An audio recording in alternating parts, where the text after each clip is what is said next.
여러분 군대 보낸 아들을 부모들이 군대 가서 누구하고 함께 있으라고 그래요? 네? 네, 군대 가서 하나님께 함께 하기를 부모들이 기원하고 있죠. 네, 그러면 우리 군대가 사병들이 또 병사들이 어떻게 군대 생활을 하는지 하나님과 함께 한번 보여드리겠습니다. 네, 그럼 다음 장 남겨주십시오. 네, 제 양력인데 양력은 지난번에 여러 번 선보였으니까 저도 군대를 갔다 왔습니다. 또 강원도 양구 보병 21사단에서 3년간, 옛날에는 우리가 34개월 군대 생활하고, 제가 여러 번 말씀드리지만 제 전공이 경영학이거든요. 그 경영학이 어디서 왔냐면 미국 군대에서 시작한 겁니다.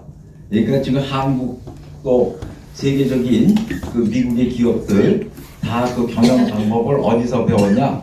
2차 대전 때 미국 군대가 그 군대 경영하는 방법을 2차 대전 끝나고 나서 기업들이 배워서 적용한 게 현대 경영학의 시초예요. 그거를 이제 미국 대학들이 이론화하고 정리해놓은 게 지금 한국, 미국 등 뭐 일본 등 각 세계에서 배우고 있는, 대학에서 배우고 있는 경영학의 모태입니다. 그래서 저는 군대를 갔다 왔어요. 34개월간 근무를 했습니다. 72년도에서부터 75년도까지. 네, 그러면 다음을 남겨주십시오. 자, 여기 이승만 대통령이 1948년 8월 15일 날 대한민국 정부를 만들었는데, 그 대한민국 정부를 만들기 바로 직전에 재헌국회를 했어요. 재헌국회가 뭐냐면 이제 헌법을 만드는 국회의원들을 선출을 해서 헌법 만드는 국회를 열었습니다. 그때는 이제 대통령이 당선되기 전입니다. 그래서 그 재헌국회 임시의장을 맡으셨는데, 그 해방 후에 이제 우리나라로 새로 독립돼가는 첫 과정이죠. 그때 이승만 대통령께서 임시의장을 맡으시면서 뭐라고 그랬어요? 이 나라가 일본 사람들로부터 독립을 내게 된 게 다 누구의 공로예요? 하나님의 공로다. 그러니까 하나님께 기도를 하면서 우리 재헌국회를 시작하자 제안을 하셔서, 재헌국회의원 중에 이윤용 목사님이 계셨어요. 감리교 목사님. 그래서 이윤용 목사님 나오셔서 기도를 부탁합니다. 그래서 이윤용 목사님이 기도로서 대한민국 제1차 재헌국회가 시작이 되었습니다. 그러니까 이 나라는 처음부터 시작이 어떻게 됐습니까? 하나님께 대한 기도로부터 이 나라가 시작이 됐어요. 국회에서. 네, 그 다음 남겨주십시오. 자, 이승만 대통령이 정부를 만들었는데, 대한민국 정부를 이제 일본 사람들로도 독립해서 만들었지 않습니까? 그럼 어떤 나라를 만들려고 그러셨냐? 바로 청교도 자본주의 국가로 만들려고 계획을 하셨습니다. 이분은 어디에 오래 계셨어요? 미국에 오래 계셨죠? 미국에 오래 계셔서 미국에서 한 40여 년간 계시다가 독립운동 하시다가 이제 오셔서, 그 미국이 무슨 국가예요? 청교도 자본주의 국가죠. 지금도 세계에서 어느 나라가 제일 강해요? 미국이. 그래서 우리도 미국처럼 강하고 살기 좋은 나라, 행복한 나라, 평화의 나라를 만들자. 그러려면 어떻게 해야 돼요? 나라가 미국처럼 예수 믿는 청교도 자본주의 국가가 돼야 된다. 그래서 청교도 자본주의 국가로 만드는 게 꿈이셨습니다. 북한은 예수님 믿어요, 못 믿어요? 안 믿습니다. 못 믿죠? 안 믿어요, 못 믿어요? 믿습니다. 못 믿지? 믿으면 어떻게 돼? 믿으면 믿으면 골로 가죠? 골로 가요, 안 가요? 갈로 갑니다. 골로 가죠? 그리고 북한은 무슨 국가예요? 자본주의 국가예요? 공산주의 국가예요? 우리식의 사회주의 국가죠? 그래서 잘 살아요, 못 살아요? 못 삽니다. 똥구멍이 찢어지게 못 살죠? 똥구멍이 찢어진다는 말이 무슨 뜻인지 아세요? 그게 조선시대 때 있던 얘기예요. 옛날에 우리도 어렸을 때 똥구멍이 찢어지게 가난하다고 그래서 한국도 굉장히 못 살았어요. 우리 어렸을 때 가난하면 밥을 제대로 먹어요, 못 먹어요? 못 먹죠. 밥을 제대로 못 먹죠. 그러면 밥을 이틀 사흘을 굶으면 똥이 나올 게 있어요, 없어요? 없죠. 똥이 나올 게 없으니까 똥이 나오기가 굉장히 힘든 거야. 그냥 딱딱하게 굳어가지고 그래서 그 똥이 나오려면 너무 힘든 거야. 그래서 뭐 옛날에 막대기를 또 파내고 그랬어. 그 똥구멍에. 그러니까 똥구멍이 찢어져 안 찢어져? 그러게 똥구멍이 찢어진다는 건 뭐냐? 며칠 굶었다는 얘기예요. 그래서 똥구멍이 찢어지게 가난하다 그런 얘기를 한 거예요. 근데 요새 젊은 사람들은 그 말 뜻을 모르지. 배가 고파 보질 않았으니까. 왜 이 나라는 지금 어떤 나라에 세계에서 10위 안으로 잘 사는 부자 국가가 됐어요. 왜 부자 국가가 됐어요? 예수 믿고 자본주의 국가가 돼서 잘 사는 거예요 지금. 네? 그게 이승만 대통령이 꾸미고 그런 나라로 만들기 시작을 한 겁니다. 네, 그 다음에 넘겨주세요. 자, 우리나라가 1948년에 이제 독립이 돼서 대한민국 정부가 수립이 돼서 군대가 생기기 시작했겠죠? 그럼 군대에서 처음으로 예배를 드리게 한 사람이 누구냐? 바로 초대 해군 참모총장 손원일 제독이에요. 네? 그 손원일 제독이 이화여고 그 교목 학교 목사 등 목사님을 불러서 네가 예배를 드려라. 그래가지고 중위계급장을 달아주고 군목을 시켜서 예배를 드려라 하고 처음 해군에서 시작을 하셨어요. 그분이 부친이 손정도 목사님이에요. 부친이 손정도 목사님이 어떤 분이냐? 저기 그 정동에 가면 정동 제일감리교회가 있어요. 정동 제일감리교회 담임 목사 하시던 분으로 독립운동을 하셔서 상해 임시정부 의정원 의장을 하신 분이에요. 상해 임시정부 의정원 의장은 지금으로 말하면 의정원 의장이 국회의장이에요. 그러니까 인물이 커요 안 커요? 크죠? 저 오른쪽에 사진이 손정도 목사님이 서 계신 분이고 앉아 계신 분이 누구예요? 이승만 대통령이에요. 앉아 계신 분이 그때 상해 임시정부 초대 대통령, 상해 임시정부 초대 대통령 이승만 대통령하고 같이 사진 찍은 거예요. 저때 당시 상해 임시정부 초대 대통령 하셨어요. 이승만 대통령이. 그리고 손정도 목사님이 의정원 의장, 그러니까 국회의장 그걸 하고 계셨어요. 그분의 아드님이에요. 큰 아드님이에요. 손원일 제독의. 그 손원일 제독의 동생이 있어. 손원태 박사라고. 그분이 김일성하고 친구예요. 그래서 손원태 씨는 미국에 살다가 의사로 살다가 미국에서 돌아가셨거든요. 1980년도에 돌아가셨는데 미국에 김일성이가 사람을 보내서 손 선생의 장례식은 우리 공화국에서 하겠시오. 그래가지고 북한 주미대사가 와서 장례식 치러줬어요. 그래가지고 북한으로 시체를 가지고 왔어. 그래서 지금 혁명열사묘에 있어요. 그 동생은. 왜 그렇게 됐느냐? 저 손정도 목사님이 바로 김일성을 살려준 사람. 만주에서. 김일성이 옛날에 그 만주에서 고등학교 때 그 중국 애들하고 공산주의 활동하는데 장장님 부대 붙잡혀 갔어요. 그 만주군. 저 중국 사람들 장장님 부대는 굉장히 우파야. 그래서 공산주의자들을 다 죽이는 거야. 그 죽게 됐는데 손정도 목사님이 찾아가서 장장님 부대 간부들을 알아요. 그래서 빼내와서 살았어요. 왜 그랬냐? 손정도 목사님의 친구가, 후배, 대학 후배가 김영직이야. 김영직, 숭실정문. 김영직의 선후배가 아니에요. 친해요. 그래서 살려준 거예요.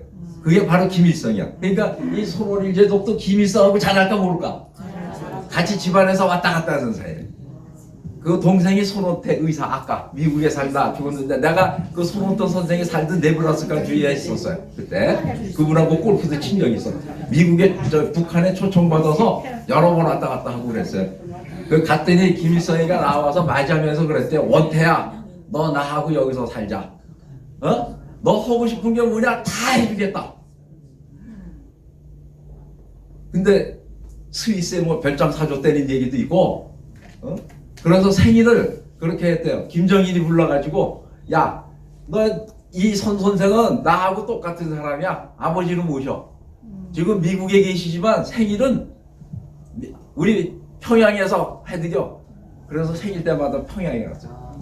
그렇게 가까운 사이. 근데 누가 사실 그분의 아버지가 바로 손정도 목사님이고, 손정도 목사님의 큰아들이 해군 초대 참모총장 손원일 제독이고, 그 손원일 제독이 우리나라 군대에서 가장 먼저 예배를 드리게 군목을 임명하신 분이에요. 그러니까 이 역사라는 게 참 어? 희한하죠? 처음 듣죠 이런 얘기? 네?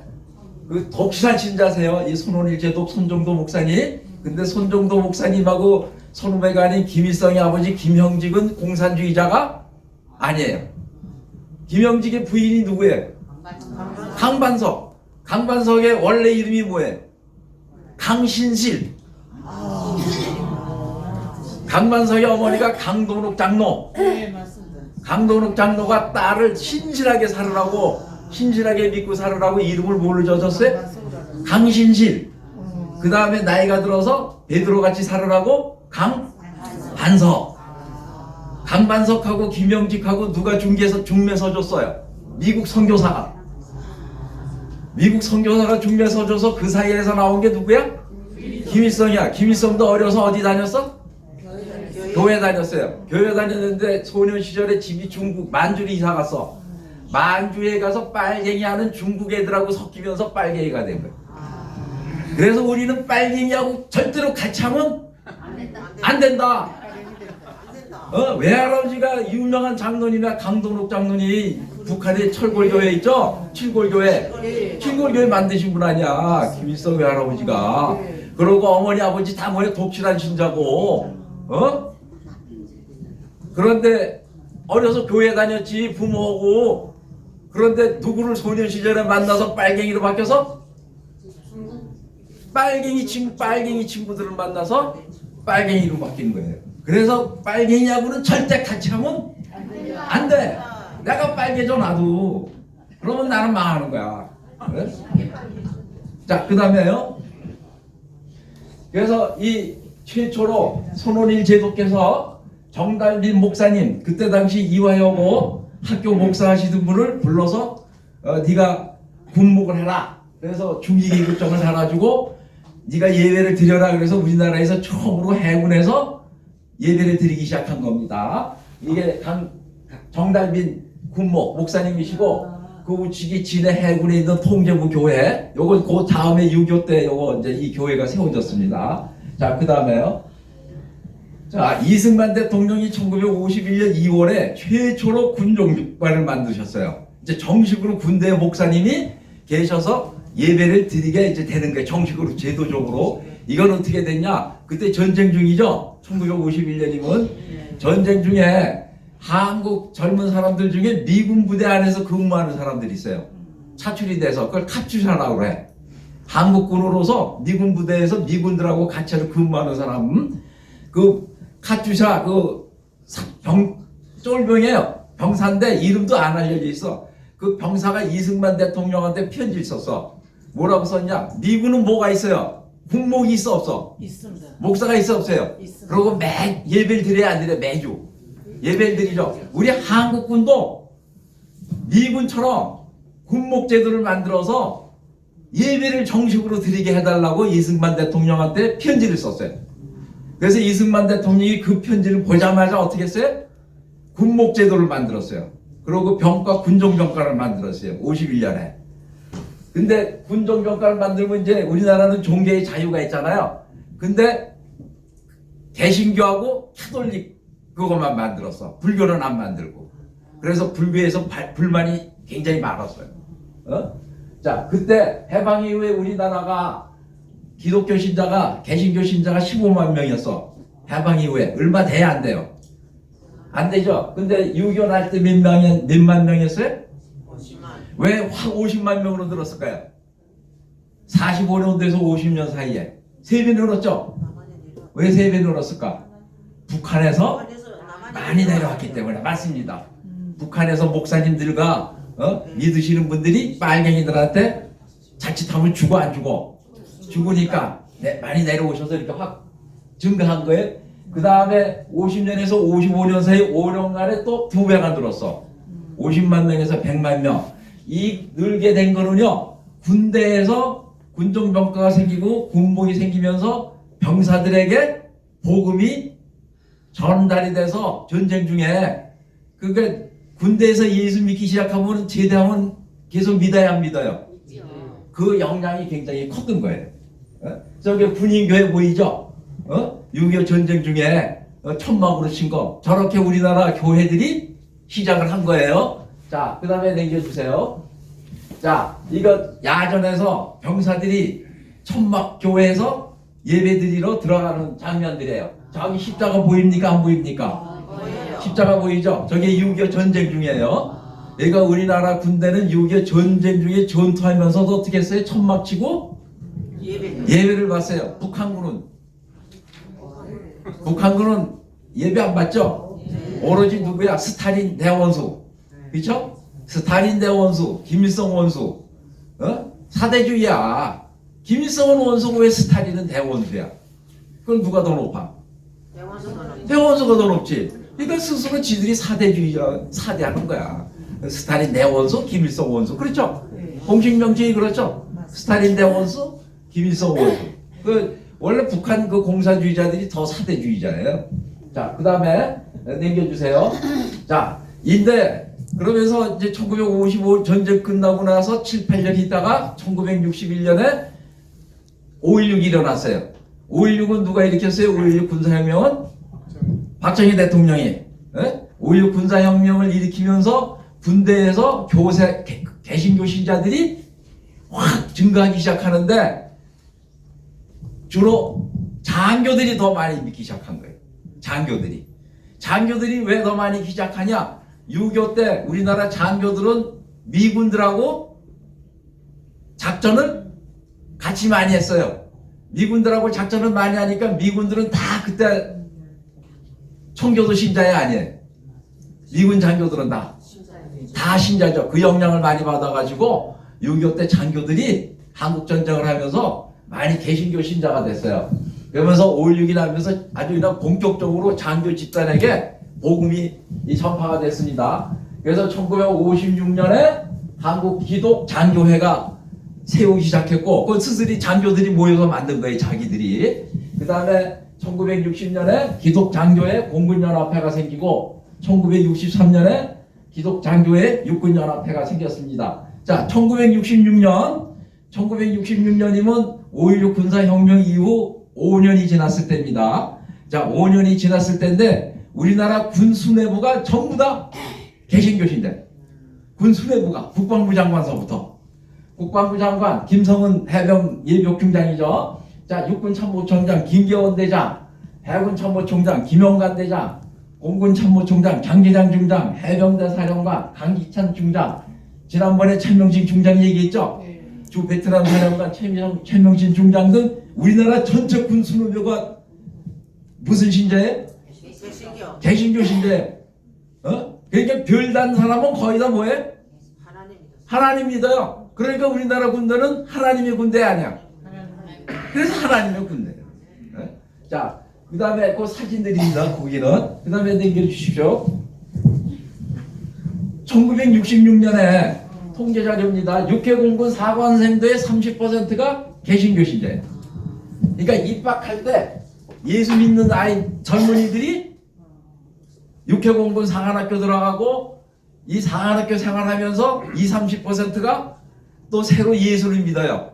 그래서 장교들의 반 이상이 예수님 믿는 사람들이에요. 개신교 신자예요. 이 사관생도들 멋있죠? 멋있어요? 안 있었어요? 젊은이들. 자, 그 다음에 넘겨주세요. 자, 박정희 대통령께서요 무슨 운동을 하신지 아세요? 전군 새마을운동 했는데 지금 우리는 새마을운동 얘기하는 게 아니라 무슨 얘기예요? 하나님의 군대 얘기하는 거 아니야, 한국 군대가. 그렇죠? 박정희 대통령께서 전군 신자화 운동을 했어요. 전군 신자화 운동. 북한에서는 전군 무슨 운동을 해요? 천리마 운동 이런 거 하죠. 천리마 운동? 천리마 운동 아세요? 네. 아시죠? 천리마 운동. 천리마 운동 아시죠?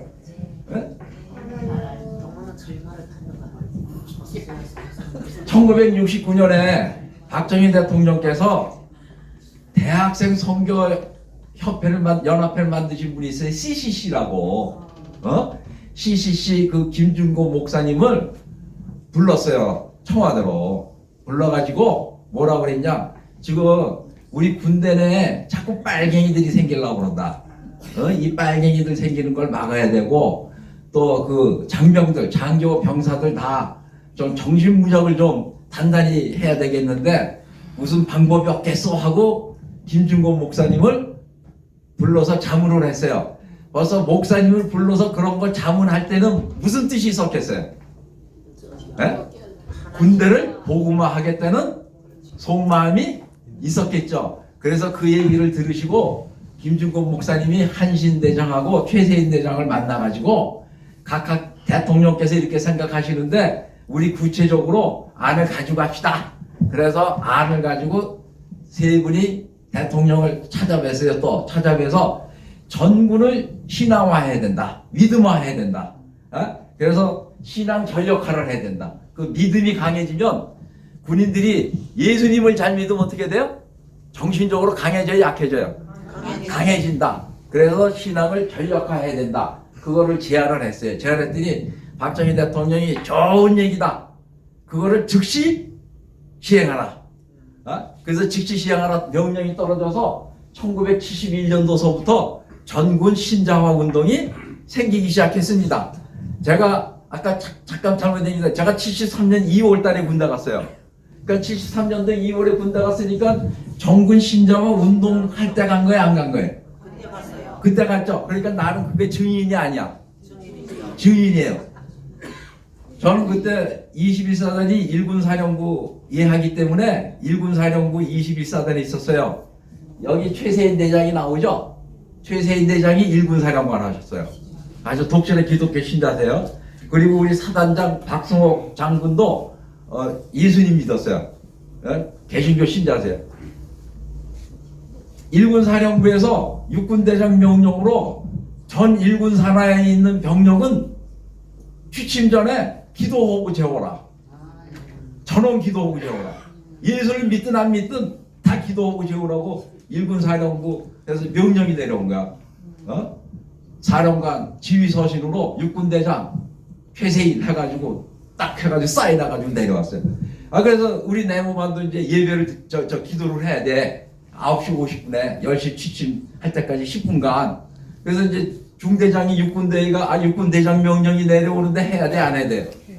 해야 되잖아요. 그래서 우리 병력을 집합을 시켜놓고 기도할 줄 아는 애 나와라. 그러니까 기도할 줄 아는 애. 그때만 해도 예수 믿는 애들이 거의 드물었어요. 교회 다니는 애 나와라니까 거의 손을 안 들어. 그러니까 중대장이 자꾸 고치니까 2명이 손 들었어. 기도할 수 있다고. 하나는 양산병이고 하나는 홍일병이야. 그러니까 중대장이 니네 교대로 취침 전에 9시 50분에 기도를 해라. 그리고 내무반장은 그걸 꼭 지켜라. 그래서 이제 그 첫날 9시 50분에 내무반장이 야 양산병 네가 기도해. 그리고 이제 우리는 다 이제 무릎 꿇고 앉아서 내무반에 이제 이러고 있는 게 기도 자세 취해가지고 있는데 걔가 이제 뭐 하나님 어쩌고 기도하는데 내가 걔 맞은편에 있었어요. 나는 걔보다 고참이었어. 내가 건너뛰어가지고 기도하는 걸 그냥 발길로 턱 주가니 깠다고. 내가 두들겨 패서 그러니까 걔가 기도를 했겠어요, 못했겠어요? 못했잖아요. 근데 중대장이 그 다음날 아침에 나오는 게 제일 관심사가 기도했나 안 했나야. 그러니까 이제 그 양상병 불러서 야 너 어제 기도했냐? 장대성 병장이 두들겨 패서 못했습니다. 중대장이 장대성 일로 와. 그래 같이 보자마자 그냥 막 모험쟁이를 두들겨 패는 거야. 야 이 새끼야 네가 육군대장보다 높아? 막 육군대장이 하라는데 네가 뭔데 이 새끼야 기도를 방해하고 애를 때리고 막 그래. 그래서 막 패는 거예요. 그래서 제가 그때 따지고 들었어요. 대한민국은 종교의 자유가 있는 나라인데 강제로 다 기도하게 하면 됩니까? 아무리 군대지만 그건 맞지 않는 얘기 아닙니까? 하고 자꾸 따지고 들었거든요. 제가 학과는 법학과 나왔거든. 그랬더니 이제 중대장이 말이 딸리니까 그럼 너는 기도할 때 나가 있어. 그래서 저는 밖에 나와 있었어요. 그러니까 제가 어떤 사람이었어요? 나쁜 사람. 예수 믿는 사람을 핍박하는 사람. 그렇죠? 예수 믿는 사람 핍박하는 사람이었어요, 제가. 근데 지금 어떻게 됐어요? 예수 믿잖아요. 그러니까 하나님이 얼마나 좋으신 분이야. 기도하는 사람을 두들겨 팬 사람을 이렇게 자녀로 삼아주시고 하나님 말씀 전하게 해주시니 하나님이 참 좋으신 분이 아니에요. 네, 참 좋으신 분이죠. 네? 제가 군대 나갈 때 그런 전력이 있습니다. 네, 어쨌든 그래서 이제 전군에 이 개신교가 이제 감리교, 장로교가 이제 막 번지는데 우리는 그때 사단장님이 굉장히 또 독실한 신자였어요. 그래가지고 사단장님들이 이 서울에 무슨 교회 연락을 했는지 찬송가하고 성경책이 트럭으로 막 들어와. 사단으로. 트럭으로 들어와가지고 장병들 관물 때 1인당 하나씩 성경 찬송가를 다 줬어요. 그걸 비치를 해야 돼. 점검을 해. 찬송가 성경을 갖고 있는지. 그러므로 인해서 이 한꺼번에 1000명 이상씩 세례를 받는 게 3년 동안 26회가 있었어요. 전군에서. 1000명 이상씩 합동 세례 받는 게 그때 당시에 대단해요, 안 대단해요? 대단하죠. 그리고 어느 부대는 부대장이 자기 부대 명칭을 바꿨어 막. 충성 부대를 뭘로 바꿔요? 여호수아 부대. 그걸 허용을 했어. 지가 네가 그 성경에 나오는 부대 명칭으로 바꾸고 싶으면 바꿔라. 그래가지고 육군본부에 올리기만 하면 돼. 그럼 부대 명칭이 정식으로 그렇게 바뀌었어요. 또 엘리사 부대, 그 다음에 다윗 부대, 막 이런 부대들이 막 생겼어요. 그러니까 대한민국 군대가 하나님의 군대 아니에요. 하나님의 군대죠. 그러니까 북한군이 이길 수 없어. 전쟁이 나도 하나님이 싸워주실 텐데. 지금 미사일 막 쏘고 그래 안 그래요? 방사포 쏘고 막 그래 안 그래요? 그래 가짜야. 하나님이 한번 훅 불면 다 날라가. 다 날라가. 북한 동해 바다 앞에서 확 불면 북한에는 물이 다 차. 그쵸? 그러니까 염려하실 필요 없어. 우리는 누구만 붙잡으면 돼? 하나님만 붙잡으면 돼. 하나님이 이렇게 벌써 몇십 년 전서부터 한국 군대를 내 군대다 하고 역사하신 거예요. 북한하고 완전 달라요, 안 달라요? 박정희 대통령, 그 옆이 누구예요? 김준곤 목사님. 그리고 그 옆이 한신대장. 저분은 카톨릭 신자야. 카톨릭 신자인데 개신교 전파에 막 앞장을 쓴 거야. 그 옆이 최세인 대장. 제가 21사단에 있을 때 일군 사령관 하시던. 자, 그 다음에 넘겨주세요. 진중세례 받는 모습이에요. 여기. 부대 안에서 단체로 병사들이 요 최근의 사진이에요. 이거 55병 각 논산훈련소에서 육군 군대를 가면은 제일 먼저 가는 데가 제일 많이 가는 데가 훈련 받으러 가는 데가 논산훈련소예요. 영부대. 이 위에 영부대 논산훈련소에서 이 부대 단체 진중세례하는 거고, 이거는 이제 이 보병사단 신병교육대에서 진중세례식 하는 거고, 이 병사들이 1년에 우리나라에서 1년에 20만 명씩 세례 받아요. 진중 세례를. 지금 한국군 병사가 몇만 명이에요? 다 47, 8만 명 돼요. 47, 8만 명 되는데 몇만 명이 세례를 받아요? 군대 와서? 20만 명. 그러니까 거의 반이 받아, 안 받아? 거의 반이 받죠? 그리고 원래 예수 믿다가 또 군대 가는 애들 있고, 그래서 우리나라 병사들의 반 이상이 예수님 믿고 있어요. 그래서 군대에서 세례받고 예수님 믿고 성도가 돼서 제대하고 나면 학교로 다시 돌아가죠. 대학으로. 대학에 돌아가서 또 대학생 선교 활동을 하는 거예요. 네? 이 고리를 누가 만든 거예요? 박정희 대통령하고 아까 김준곤 목사님하고. 김준곤 목사님 아시죠? 워낙 유명하시죠? 네? 그 따님이 저 김윤희 교수님이시죠? 트리니티 신학대학 총장 하신 따님이. 네, 그 다음에 넘겨주세요. 자, 이 우리나라 국군 장병들이, 병사들이 저 오른쪽에 있는 사진이 뭐예요? 제대하는 사진이야. 제대 전역하는 날, 집에 가는 날이야. 우리나라 저 군인 애들 멋지죠? 북한군하고 어떻게 생겼어요? 키가 커요. 잘생겼어요, 안 생겼어요? 잘생기고 키가 크죠? 그 저들이 제대하고 나면 저 우측에 선교 활동하러 다니는 거야. 그래서 군대에서 예수 믿고 제대하고 사회로 돌아가서 대학을 다니면서 어떻게 해요? 대학생 선교 활동을 하는 거예요. 이 고리가 연결이 된 거예요. 정군 신자화 운동으로 인해 가지고. 자, 그 다음에 넘겨주십시오. 자, 한국군 장병의 지금 50% 이상이 개신교 신자예요. 우리나라의 인구의 몇 퍼센트가 개신교 신자입니까? 지금 18%. 우리나라 전국의 18%가 개신교 신자인데, 그쵸? 그렇죠, 목사님? 네. 근데 군대 내는 몇 퍼센트가 개신교 신자예요? 3배가 거의 많죠. 군대가. 그러니까 군대가 개신교 신자가 우리 사회보다 3배가 더 많은 거예요. 그러니까 하나님의 군대 아니에요. 한이상이니까. 자, 오른쪽에 동그라미 있죠? 그래프. 왼쪽은 장교들이야. 자, 장교들의 52%가 개신교 신자예요. 그리고 우측은 사병들. 사병들의 54%가 개신교 신자예요. 예? 우리나라 군인교회가 현재 몇 개 있냐면요. 군대 내 교회가 1,004개 있어요. 군대 내 교회가 1,004개가 있고, 논산훈련소에서 아까 그 진중세례 있죠? 논산훈련소에서 그 단체 진중세례를 1년에 20회를 해. 예? 그리고 각 훈련소, 40개 훈련소에서 진중세례식을 하고, 각 사단 신병교육대에서 진중세례를 해요.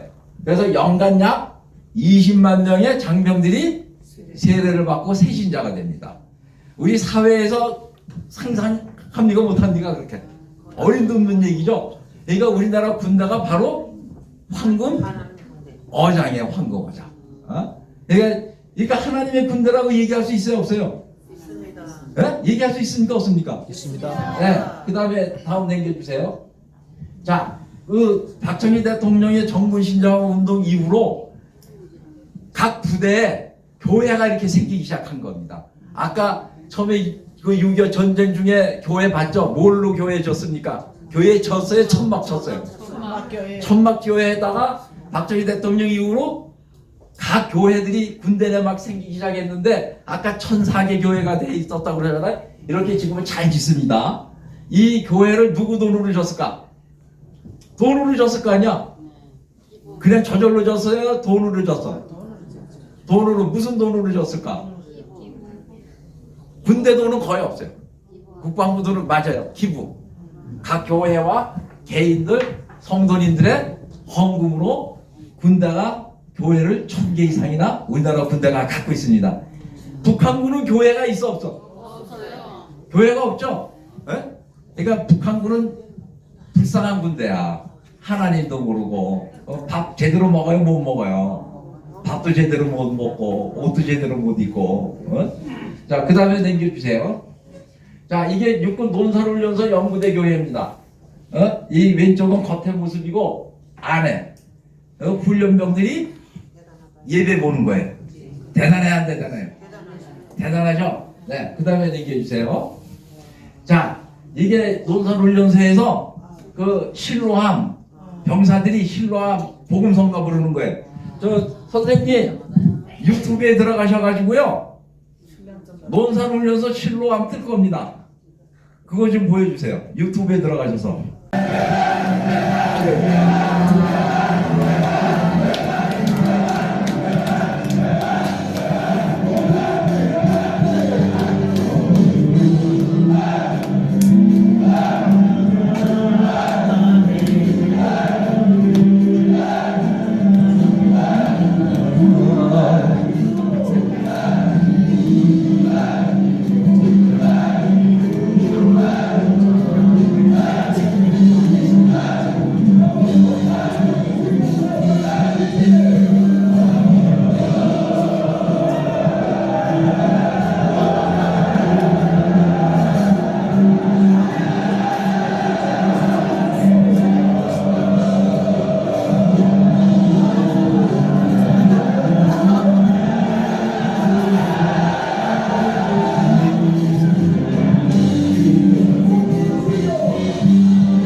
같이 불러요, 같이. 너에게 주시는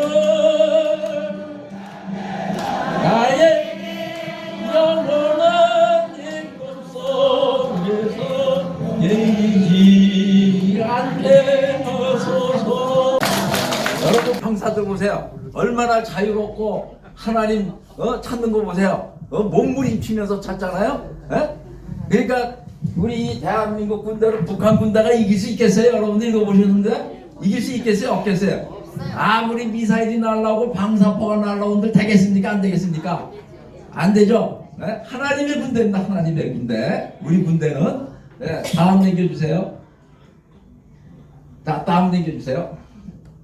자, 아까 2011년보다는 조금 줄었어요. 개신교 신자가 조금 줄었죠? 54%에서 51%로. 자, 우리나라 현재 2018년 얼마 됐어요? 안 됐어요? 문재인 대통령 때예요.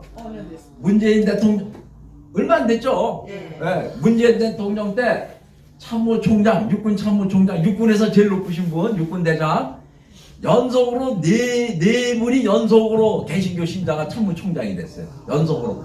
그리고 요번에 참모총장 되신 분 윤석열 대통령 들어서서 박정환 대장도 개신교 신자예요. 그러니까 연속으로 지금 뭐예요? 참모총장이 다섯 번째 지금 참모총장을 하고 있어요. 그리고 2018년 5월에 군단장, 사단장도 2스타, 3스타 12명 중에 9명이 개신교 신자예요. 그러니까 군단장, 사단장 12명, 32명 하는데 그 중에 몇 명이 개신교 신자예요? 9명. 개신교 신자가 돼서 진급을 시키고 보직을 준 게 아니라 심사를 해서 보직을 주고 보니까 다 개신교 신자였다니까. 예? 자, 장군들 중에 몇 퍼센트가 개신교 신자예요? 49%. 자, 천주교 신자 몇 퍼센트?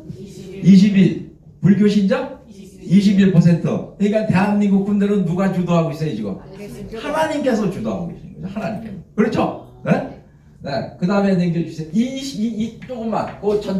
이 자료가 어디서 나온 거냐? 법보신문에서 나온 거예요. 법보신문이 무슨 신문이에요? 불교신문.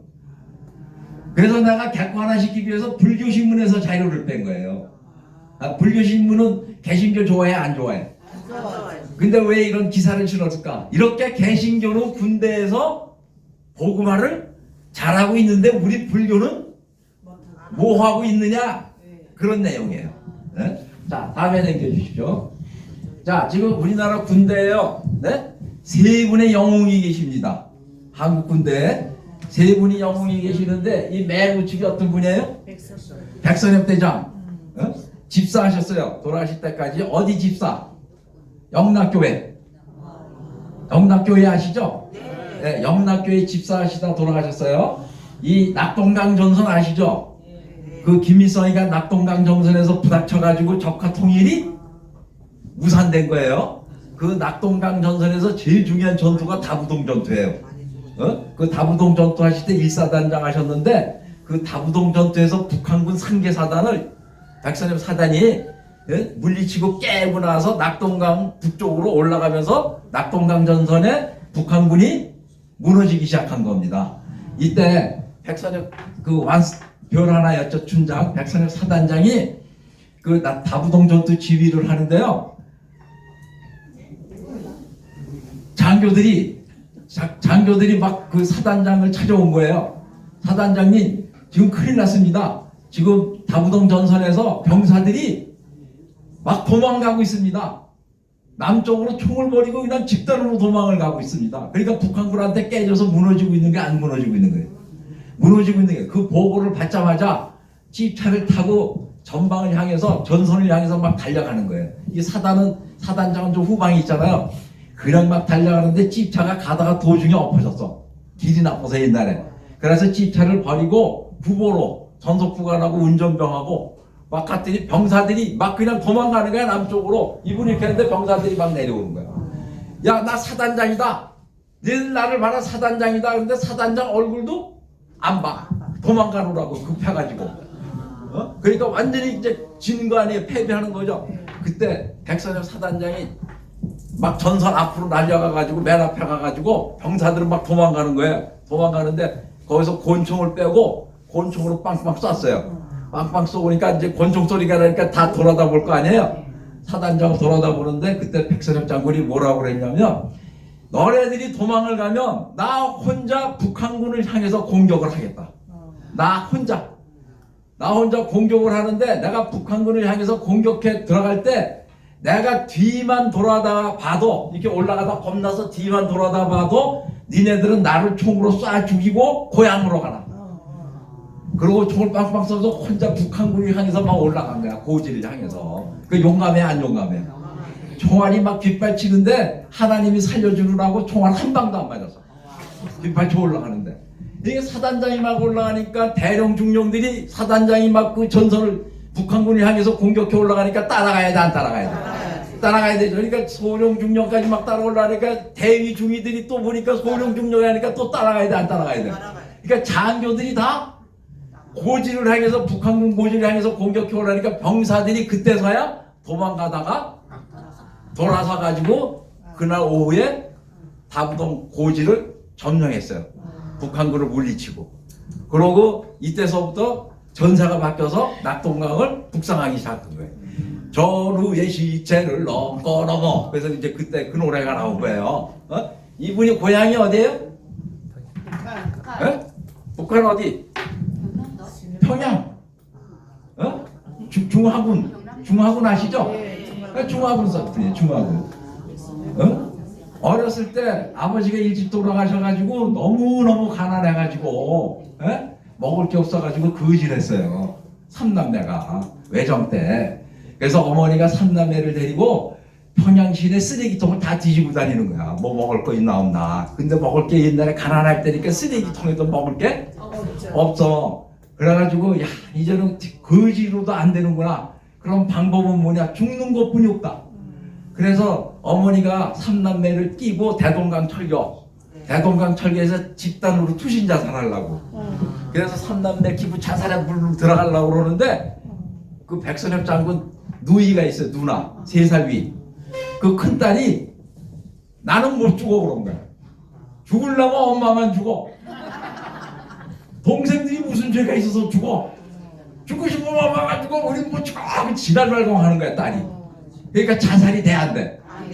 그래서 자살이 실패한 거야. 자살이 실패해서 다시 다리 밑으로 왔어. 옛날에 거지들이 주로 어디 살았어요? 다리 밑에. 다리 밑에 와서 사는데 그때 엄마가 죽을 수도 없어. 그러니까 어떻게 되는 거예요? 용기가 올라오는 거예요. 용기가.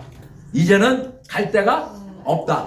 이제는 사는 방법뿐이 없다. 그래가지고 그때서부터 내가 무슨 짓을 해서라도 이 새끼들은 살려낸다. 그리고 공부도 시킨다. 그 어머니가 독실한 신자였어요. 그래가지고 이 백선엽 장군을 평양사범 아시죠? 평양사범 아시죠? 평안도에서 그때 제일 좋은 학교 아니야?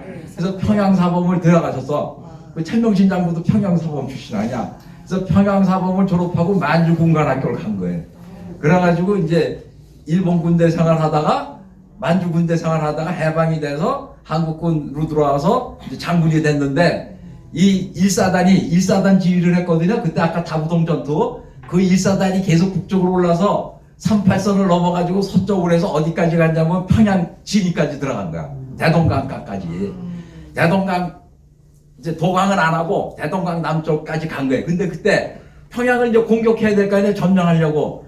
그게 그때 한미 1군단이 그 공격을 맡았는데 1군단장이 미군이에요. 미군 소장이야. 투스타. 그 미군 소장이 미 1기갑사단이 평양을 공격해서 점령한다. 한국군은 도와준다. 그러니까 이 백선엽 장군이 그 밀봉 군단장한테 가서 얘기를 한 거예요. 사정을 한 거예요. 저 평양은 누구의 고향? 미군의 고향이야? 내 고향이야? 내 고향이야. 근데 어떤 고향이야? 거지 하던 고향이야. 거지. 제가 6, 7살 때까지 거지를 했습니다. 평양에서. 너무 배가 고파서 매일 대동강에서 뭘 잡아먹어? 물고기 잡아먹었다. 이게 물고기. 그래서 대동강이 어디가 깊고 얕은지 물살이 빠른지 안 빠른지 나는 다 안다. 미군은 알아 몰라. 그러니까 나는 강을 쉽게 건너 못 건너. 쉽게 건너지. 대동강을 다 아니까. 그리고 평양 시내를 다 알아 몰라. 알아. 그러니까 시가 전하는데 유리하네. 그러니까 군단장이 좋다. 일리가 있다. 당신이 저 평양에서 거지해서 이거는 영화다. 좋아. 개선장군 해라. 그래서 지휘를 맡겼어요. 그래서 탱크 40대 줬어. 맨 앞에 사단장이 일본 탱크 타고 맨 앞에 몸 이렇게 나와가지고 지휘를 하는 거야. 총알이 막 날라와 안 날라와 사단장 죽이려고 총알이 다 비껴가. 그래서 분단장이 당신 미쳤냐 죽으려고 사단장이 죽으면 어떡하려고 안 무서웠대. 이분 회고록에. 왜?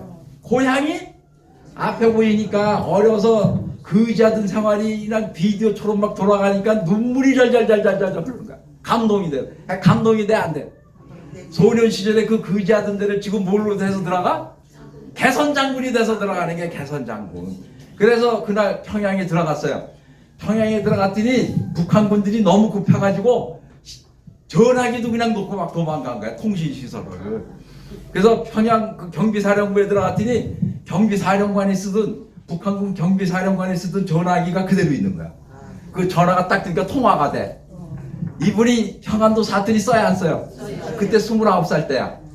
29살 때니까 평안도 사투리 그대로 지내야 안 지내요. 야, 이 갓나 새끼들아. 나 사령관이다, 이 갓나 새끼들아. 야, 이 갓나 동무, 넌 어느 부대냐, 이 갓나 동무 새끼야. 너 위치가 어디냐, 이 갓나 새끼야. 얘, 저희 부대는 위치가 어딥니까? 알았어. 거기 계속 있으라고, 갓나 새끼. 그리고 딱 끊고 거기 우리 부대 보내가지고 어떻게 해요? 작살내 안 돼요? 작살내. 그래가지고 난 평양을 하루 만에 다 점령해버린 거야. 그런 일화가 있어요. 이거 내가 얘기한 거 다 사실이에요? 이거 소설 아닙니다. 재밌어요, 안 재밌어요? 자, 이 해병 중장, 해병대 산업관 하신 분, 국방부 장관 됐죠? 이분도 모태신앙이에요. 이분이 그 통영 알죠? 마산 옆에. 북한군이 낙동강으로 들어오지만 옆에 서쪽으로 마산 통영 쪽으로 해서 부산으로 들어갈 수도 있어. 거길 맡고 계셨어. 그때 이분이 대대장 했어. 대대장을 했는데 북한군이 일개 사단급이 몰려오는 거야. 자기보다 거의 10배 많은 부대가 몰려오는 거예요. 그거 싸매야 돼. 그러니까 이제 망하는 거야, 안 망하는 거야? 10배 많으면 망해, 안 망해요, 저기. 이분이 할 일이 뭐야? 기도. 지금 골리앗이 오고 있습니다. 저는 다윗입니다. 저에게 다윗 같은 용기와 전투력을 주십시오. 4시간을 기도했어. 아무것도 안 하고 부하들한테 지시도 안 하고 작전회의도 안 하고 4시간 딱 지내니까 용기가 생겼어. 나는 오늘 저 북한군을 이긴다. 그래서 그날 전투에서 일개 대대로 북한군 일개 사단을 착살을 했어. 그때 미국의 기자, 여기자 마가레트 히긴스라는 종군 기자가 그걸 취재하다가 놀랬어. 이건 있을 수 없는 전투다. 그래서 붙인 이름이 뭐야? 귀신 잡는 해병. 한국군은 뭐야? 한국 해병대 뭘 잡아? 귀신도 잡는 해병이다 해서 귀신 잡는 해병으로 뉴욕에다가 자기 본사에 보내서 미국 전역에다 신문에 난 거야. 타이틀로 제일 높은 제목으로. 한국 해병대 귀신 잡아. 그래서 그때서부터 뭐예요? 우리나라 해병대가 뭘 잡아? 귀신 잡는 해병의 주인공이 되신 거예요. 용감해 안 용감해? 근데 전투에 나갈 때 뭐 하셨어? 4시간 기도만. 그 장로로 돌아가셨어요. 장로하시도 돌아가셨는데 돌아가시기 전에 전 재산 다 교회에 나갔어. 땅까지 다 내놨어. 전부 다. 그래가지고 그 교회가 엄청 크게 졌어요. 자, 전번에 얘기했죠? 최명신 장군. 더 얘기 안 드려도 되죠? 이분들이 한국군의 어떤 분들이에요? 영웅. 대표적인 영웅이야. 이 세 분은 미국에 가면은 특히 김성은 장군 해병대 출신이거든요. 미국 가면 로스앤젤레스 공항에 떨어지면 알리지도 않았는데 해병대 제대한 사람들이 쫙 몇백 명이 나와서 줄 서. 만나보려고 쫙 줄 서. 최명신 장군 미국 가면 그 월남에 갔다 온 분들 있죠? 월남 갔다 온 분들이 그냥 쫙 줄 서에 나와가지고 도열해. 이분들이 뭐야? 스스로 알아서 나오는 거야. 미국에 있는 분들이 뭐 아쉽다고 나와서 인사해. 그래 안 그래? 왜? 존경하기 때문에. 존경하기 때문에. 백선엽 장군도 그렇고. 근데 이분들이 다 뭐예요? 다 모태신앙이야. 모태신앙. 그러니까 여기 여자분들 많잖아. 예수님을 잘 믿어. 그래 이런 아드님을 낳아.